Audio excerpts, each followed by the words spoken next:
Hola, ¿qué tal? I'm Robert Martinez, state historian of New Mexico, and this is New Mexico history in 10 minutes. Who were those Spaniards that came to colonize New Mexico in 1598 with Juan de Oñate? Who were they, and who were the reinforcements that came 2 years later in 1600?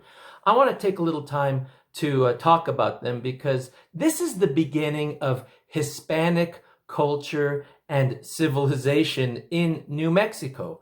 1598. Think about that. Oh, that's clearly about 178 years before there ever was a United States. So we have had people here speaking Spanish and living a Hispanic lifestyle since 1598. These people were a mix of folks from Spain, Portugal. We had people from New Spain, what's now Mexico. So let's talk a little bit about that first. There were people that came from Spain and colonized in New Mexico with names like Montoya from Cantiana near Sevilla, Romero from Corral de Almaguer, Varela from Galicia.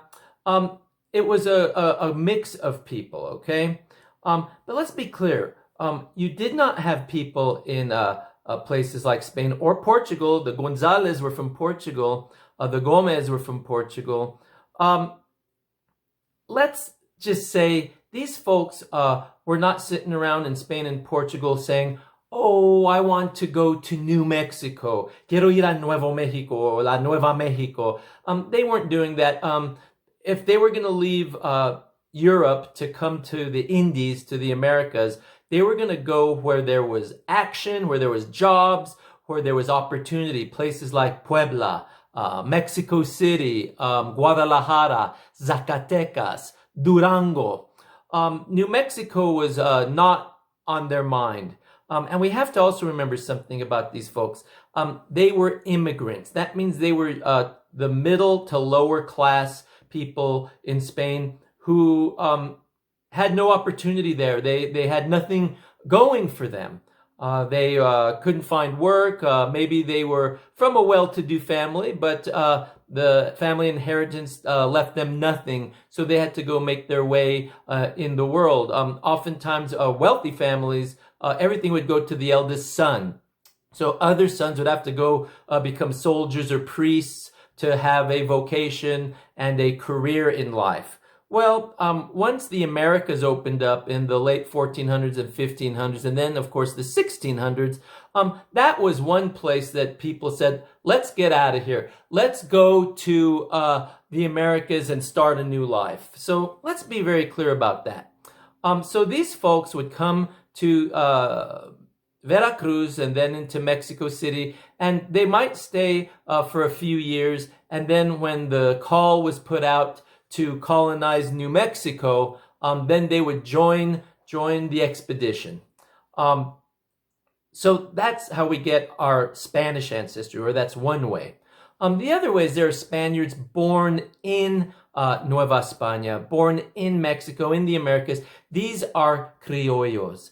Spaniards born in Spain are called peninsulares, peninsulars. Criollos are Creoles, not like what you see in French Canada or French Louisiana. Let's be very clear. I've seen online some pyramids describing society, colonial society, and they'll list Spanish Creole as Spanish and African. Well, that's actually what happens in the French territories. In Spanish territories, a criollo is a person who is born in the Americas but whose parents are from Spain.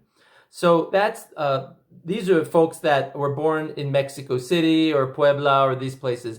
And so you have those folks also coming up to New Mexico. From Zacatecas, you have the Martin Serrano family. That's the Martinez family that come in 1598. So it's a mix of people. So those are the men that are coming in. Fray Angelico Chavez described these folks as Semitic Iberians, which means he was acknowledging that they weren't just European in their ancestry. They were also Jewish and Moorish Muslim. So we have that already going, a lot of mixing going on. Add to that that most of these folks did not bring women from Spain with them. One guy that I'm aware of did. That would have been Pedro Robledo. He establishes the Robledo family in New Mexico. Well, he passes away before getting all the way up north, but he brings his large family and his wife.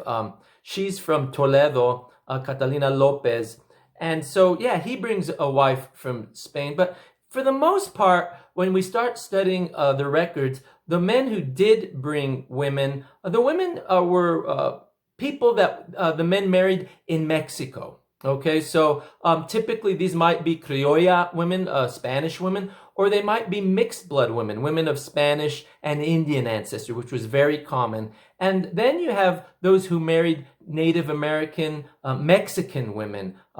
Montoya brought a wife who was Indian, Maria de Zamora, to New Mexico. So see, these are also people who are adding to the cultural and DNA mix to New Mexico.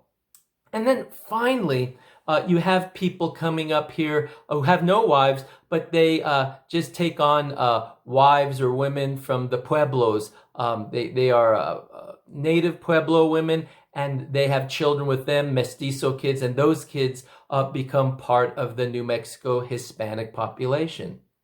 Well, also, there was a Greek who came, Griego. He came to New Mexico with the Oñate expedition.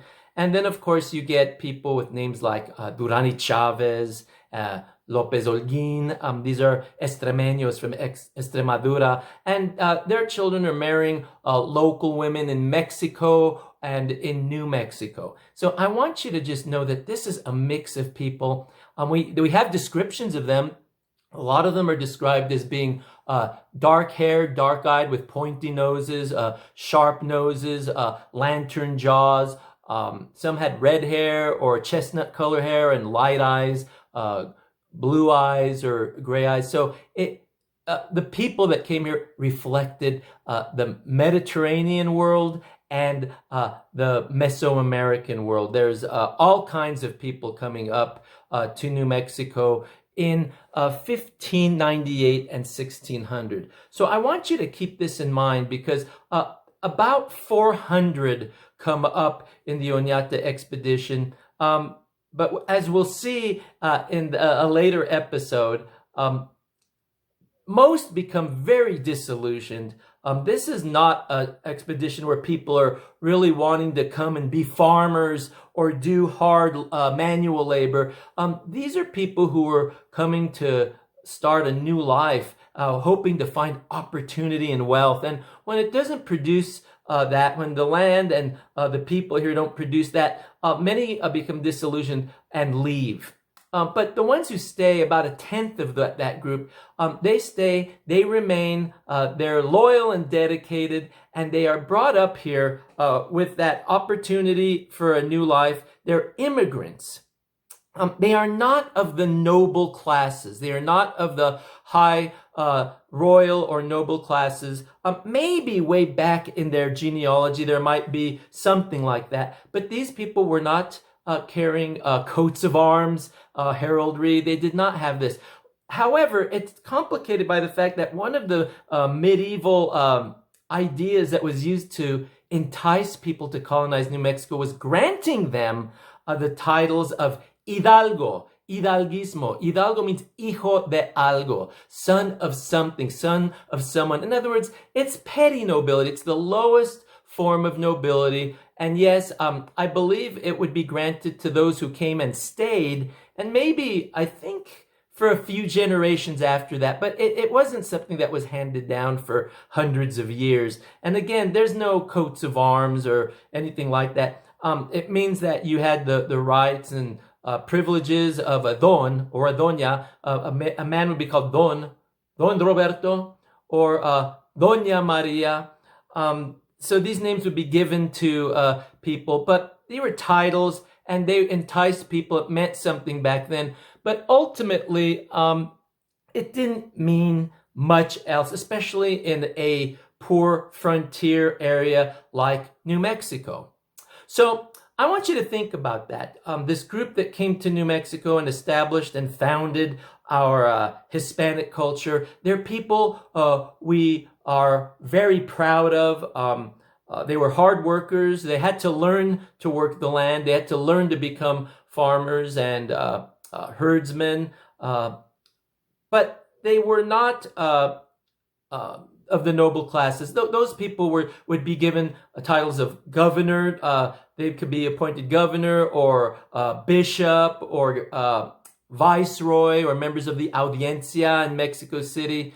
But no, they were not the people that came here. Our ancestors, the Hispanic ancestors that came to New Mexico, are people we could be proud of. In my opinion, they are all noble. Whether they were from Spain, Mexico, New Mexico, whether they were Spanish, Mestizo, Native American, they're all noble. Now, we'll see, that doesn't mean they all acted noble, but that's for another episode. Thank you for being here. Join me next time. Hasta luego. Bye.